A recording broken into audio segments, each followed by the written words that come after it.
लोगों को हम फॉरेन इन्वेडर अपनी किताबों में छपाते हैं कि कोई लोधी है, कोई गजनी है, कोई ये है, ये सब हिंदुस्तानी लुटेरे थे।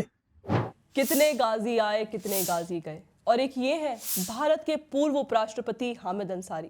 कांग्रेस सरकार ने इन्हें 2 बार उपराष्ट्रपति बनाया और आज एक इंटरव्यू में कह रहे हैं कि गजनी और लोधी कोई विदेशी आक्रांता नहीं थे, बल्कि हिंदुस्तानी लुटेरे थे। और ये सब बातें बस पॉलिटिकली कन्वीनियंट है। मतलब जिस महमूद गजनी ने भारतीय सभ्यता के प्रतीक सोमनाथ मंदिर को 17 बार लूटा और तोड़ा, आज उसी को हामिद अंसारी व्हाइट वॉश करके हिंदुस्तानी बना रहे हैं।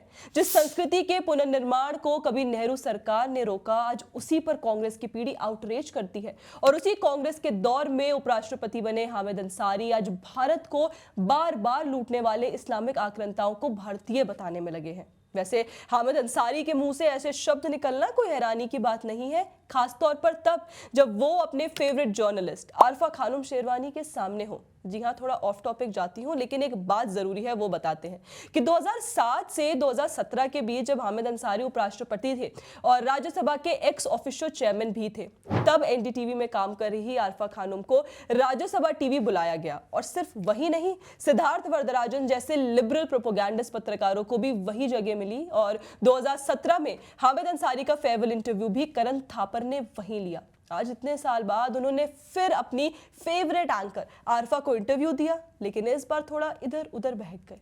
माफ करना, गुस्से में इधर उधर निकल जाता हूँ। अब मुद्दे पर लौटते हैं। तो गाजी जैसे इस्लामिक आक्रांताओं को हिंदुस्तानी लुटेरा बताना हामिद अंसारी की सोच का बस एक और उदाहरण है। ये वही हामिद अंसारी है जो 1990 से 1992 तक ईरान में भारत के राजदूत थे और उसी दौरान उन पर बेहद गंभीर आरोप लगे कि उन्होंने वहां मौजूद रॉ एजेंट्स की जानकारी ईरानी खुफिया एजेंसी को दी, जिसके बाद कई रॉ एजेंट्स मारे गए। 2017 में रॉ के पूर्व अधिकारियों ने पीएम मोदी को चिट्ठी लिखकर मांग की थी कि अंसारी के ईरान कार्यकाल की जांच हो। उस चिट्ठी में सबक से मिली भगत तक के आरोप लगाए गए थे। उसमें भारतीय अधिकारियों के किडनैप, रॉ स्टेशन बंद कराने की कोशिश, कश्मीर से ईरान जा रहे युवाओं की जानकारी लीक और रॉ अधिकारियों पर कार्रवाई जैसे कई मामलों का जिक्र था।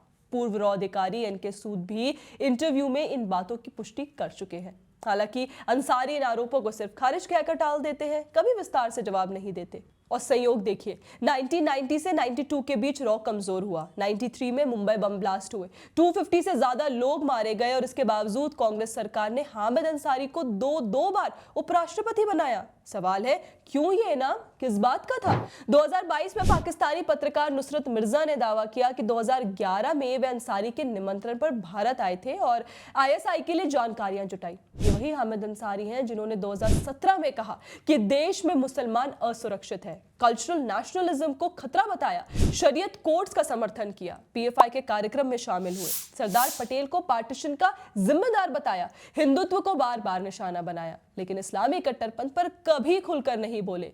और आज भी वही पैटर्न दिखता है। इस्लामिक आक्रांताओं की क्रूरता को नकारो, उन्हें हिंदुस्तानी बनाओ और राष्ट्रवादी सोच को बदनाम करो।